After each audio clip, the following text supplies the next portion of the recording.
Pemirsa, jika kita mendengar Desa Pancasari, Kecamatan Sukesade, Kabupaten Buleleng, maka yang terlintas di benak kita adalah cuaca yang dingin dan renyahnya buah stroberi. Desa Pancasari memang dikenal dengan desa penghasil buah stroberi terbesar karena mayoritas penduduk setempat berkecimpung di bidang pertanian stroberi. Namun sebelum membahas lebih rinci terkait potensi pertanian stroberi di Desa Pancasari, mari kita mengenal potensi lainnya yang terdapat di Desa Pancasari. Desa Pancasari selain menghasilkan stroberi, juga menghasilkan ragam jenis sayur mayur yang berkualitas yang selama ini dimanfaatkan untuk memenuhi kebutuhan sayur di hotel dan restoran. Jenis sayur mayur tersebut diantaranya tomat besar, tomat ceri, paprika, serta terdapat juga bunga hias.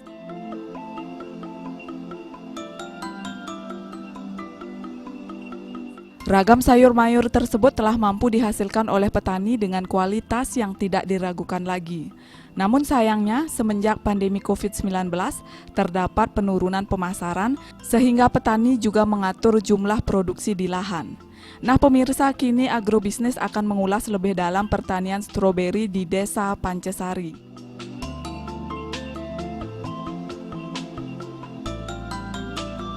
Tak hanya dikembangkan dengan cara konvensional, petani kini juga sudah mulai kreatif, yakni mengembangkan stroberi dengan menggunakan greenhouse. Keunggulannya adalah membuat petani lebih hemat terhadap lahan pertanian. Jadi meski mengembangkan stroberi dengan kapasitas tinggi, tidak perlu lahan yang luas seperti halnya stroberi yang dikembangkan dengan cara konvensional. Pancasari luasnya 1.280 meter kilometer persegi dan jumlah penduduknya sekarang ada 1.300 kakak, jumlah jiwanya ada 5.400 jiwa. Dan di Desa Pancasari banyak potensi yang kita miliki. Ada yang namanya potensi wisata agro, ada wisata tirta, ada wisata camping, dan yang lain-lain juga banyak, ada wisata spiritual juga. Yang paling menukik pada hari ini kita bicarakan masalah agrowisata. Agrowisata di sini juga sudah ada pengembangan dari masyarakat kami sendiri. Di Desa Pancasari kalau masalah pertanian, masyarakatnya 80% bertani. 80% bertani. Udah itu sekarang sudah ada yang artinya mengembangkan pertanian secara profesional, pakai greenhouse, dan hasilnya sangat lumayan. Sekarang di Desa Pancasari juga kita sudah bentuk yang namanya Pokdarwis yang akan mengayomi daripada agrowisata tersebut. Di sini juga ada wisata petik stroberi, dan selanjutnya nanti akan ada juga wisata petik buah, baik itu paprika, baik itu seperti yang Ibu lihat, ada yang namanya tomat ceri, ada yang namanya tomat bit, yang besar seperti ini. Nanti secara umum jenis-jenisnya mungkin kalau yang paling banyak dikembangkan. Kalau jenis-jenis yang paling banyak dikembangkan di agrowisata adalah stroberi. Stroberi yang paling banyak dikembangkan karena yang dikenal oleh masyarakat secara umum untuk di Desa Pancasari adalah stroberi. Sudah ada yang mengembangkan juga banyak, terutama di lokal-lokal di halaman. Pak, kita sekarang kan tengah ada di pandemi COVID-19. Untuk pemasaran ada masalah nggak sekarang, Pak? Masalah pemasaran sekarang memang ada masalah. Kita terutama masalah stroberi. Stroberinya sekarang panennya panen raya, Bu. Panen raya kita untuk memasarkan itu sangat sulit sekali. Kita memasarkan dengan petik stroberi, tamunya juga sedikit yang datang untuk menikmati petik stroberi tersebut. Dan ada juga pengepul tidak bisa juga artinya maksimal untuk artinya mengambil hasil-hasil pertanian yang ada di Desa Pancasari, terutama masalah stroberi.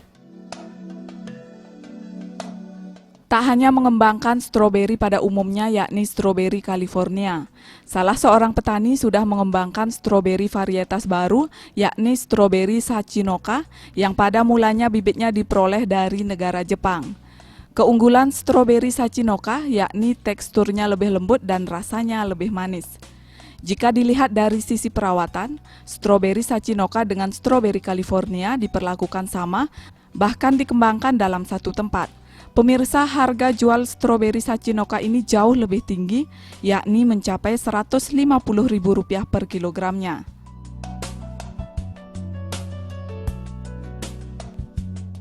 Kalau kolaborasi wisata dengan adat itu kita memiliki budaya-budaya, Bu ya. Budaya kita itu seperti sangiang yang kita memang sakrakan, tari-tarian dan lain sebagainya, barong juga ada. Jadi kalau memang masyarakat itu ataupun tamu yang datang menginginkan kita memiliki kolaborasi dengan petani, dengan budaya kita bisa lakukan itu. Ya sudah kita lakukan, apalagi pementasan tari sangiang itu sudah artinya seluruh masyarakat tahu, bahkan seluruh Bali tahu itu. Ya, itu yang terlibat mungkin generasi muda atau memang keseluruhan? Jadi yang terlibat itu generasi secara keseluruhan, Bu, baik generasi tua maupun muda, karena dalam pementasan itu kan kita itu tidak membatasi, artinya yang memiliki potensi ataupun kemauan yang ada memang melekat dalam dirinya, silakan. Kemudian antusias wisatawan selama ini melihat potensi budaya yang dimiliki bagaimana? Jadi antusias wisatawan itu, apalagi kalau kita lihat tari sangiang ya, itu bisa kita berikan untuk dicoba. Untuk dicoba, karena kalau kita menarikan tari sangiang itu bukan semata-mata kita seperti menari gerakan, itu kan ada rohnya. Ada yang memang bisa wisatawan yang bisa menggerakkan, ada juga wisatawan yang memang tidak bisa bergerak. Selain mengembangkan stroberi Sachinoka, stroberi California juga masih tetap dikembangkan karena para wisatawan memiliki daya tarik masing-masing yang berbeda terhadap jenis stroberi yang ada. Selain dipasarkan untuk kebutuhan hotel dan restoran serta wisata petik stroberi, petani juga mengolah stroberi menjadi olahan jus yang melalui tahap frozen terlebih dahulu.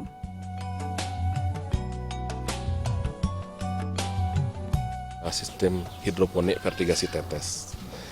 Maksudnya hidroponik vertigasi tetes itu adalah kita pakai tandem dengan sistem ini pakai vertigasi dengan di dalamnya ada drip.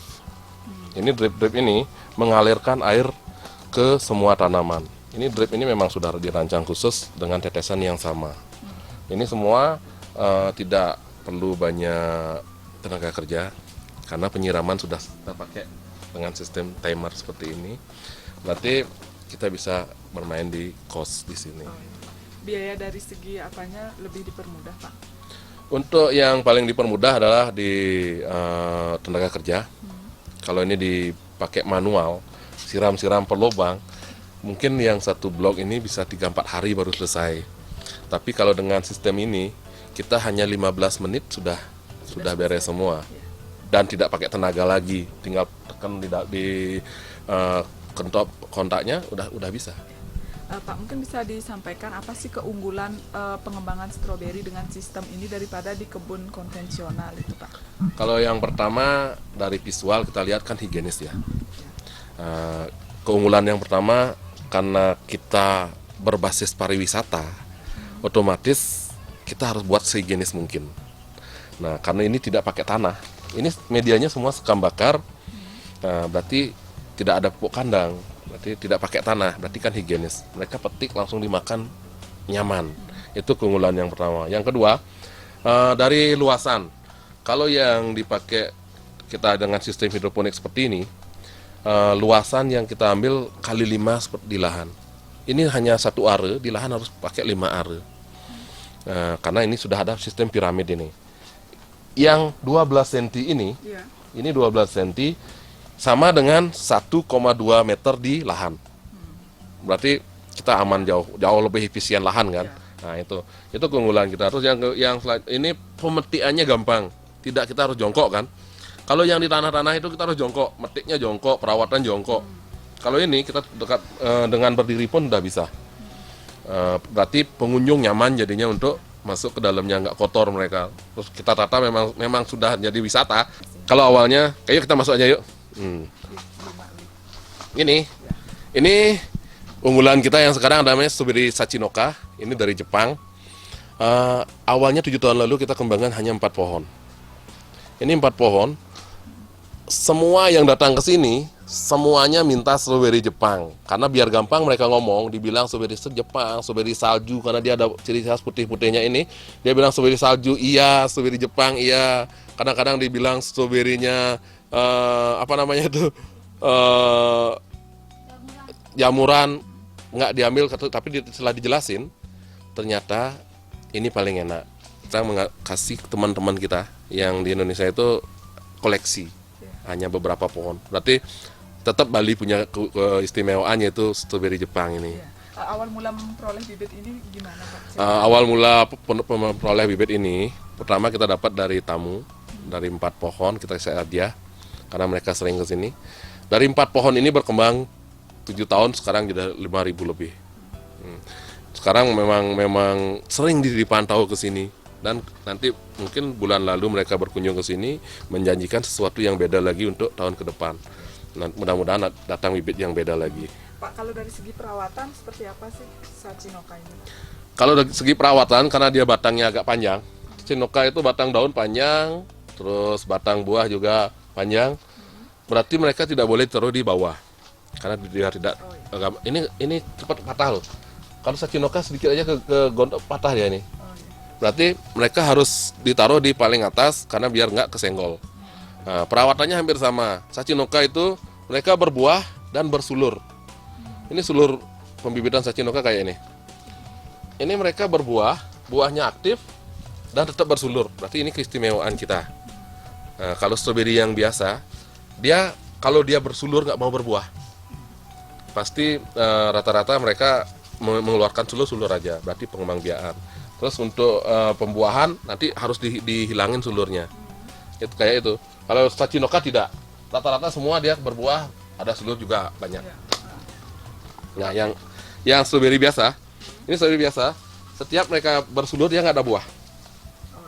Ini nggak ada buah sama sekali. Jadi kapasitas buah lebih banyak Sachinoka ya? Sachinoka lebih banyak berbuahnya, lebih banyak. Terus apa namanya, intensitas ini berbuah, ada bunga terus, kontinuitasnya lebih. Arti kecepatan berbuahnya lebih ya? Lebih.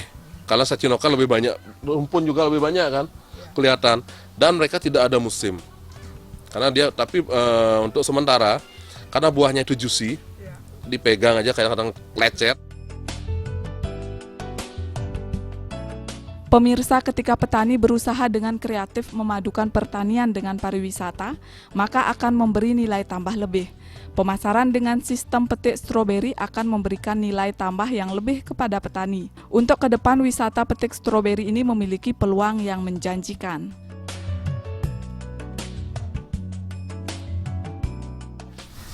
Pak, kalau dari segi pemupukan, kemudian artinya pemberian air sama ya Sachinoka dengan buah stroberi biasa? Sama. Ini kan satu tempat tandem, satu sistem, dan satu perawatan yang sama. Pak, kalau dari sekarang mungkin bisa dijabarkan dari segi rasa, Pak, apa sih yang membuat wisatawan tuh ingin mencoba, Pak? Sachinoka berbedanya dia dari pink segini, dibandingin dengan stroberi California yang merah, udah lebih enak yang Sachinoka. Nah, ini saya gigit aja lah. Ya. Ini renyah, kriuk ya, dan manis. Kalau ini tetap ada kecutnya. Jauh lebih kecut ya. Walaupun merah dia tetap ada kecut tapi seger. Karena kenapa dia enak? Kalau di hidroponik karena pengairannya maksimal, kadar air di stroberi itu penuh.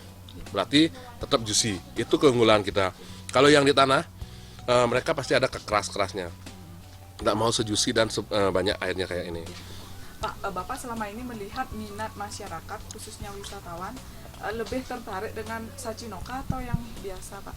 Ke depan akan bagaimana sih? Apakah ini akan punah? Mungkin akan diganti Sachinoka semua atau gimana? Semua ketertarikan pada umumnya kalau sudah mengenal Sachinoka pasti minta Sachinoka.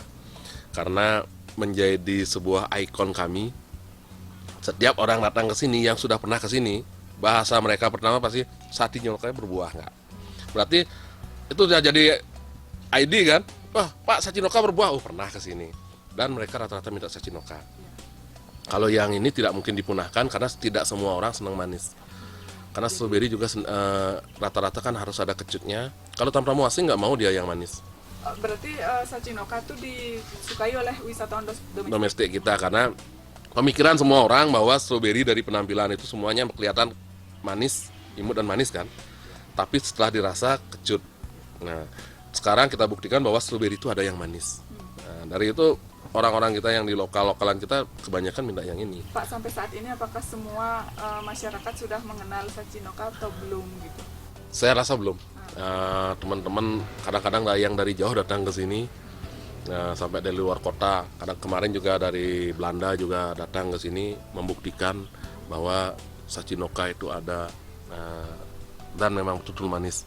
Dan teman-teman dari Jakarta juga kemarin juga sudah sempat membuktikan dengan kita, dan mereka tidak bisa berbicara banyak karena memang betul manis. Ada stroberi yang bisa manis. Untuk sementara kita semua masyarakat di sini masih betul-betul awam, dan kita memang tertutup untuk stroberi ini menjadikan ikon. Mudah-mudahan ke depan semua orang bisa menjadikan sesuatu kelebihannya di masing-masing lokasi.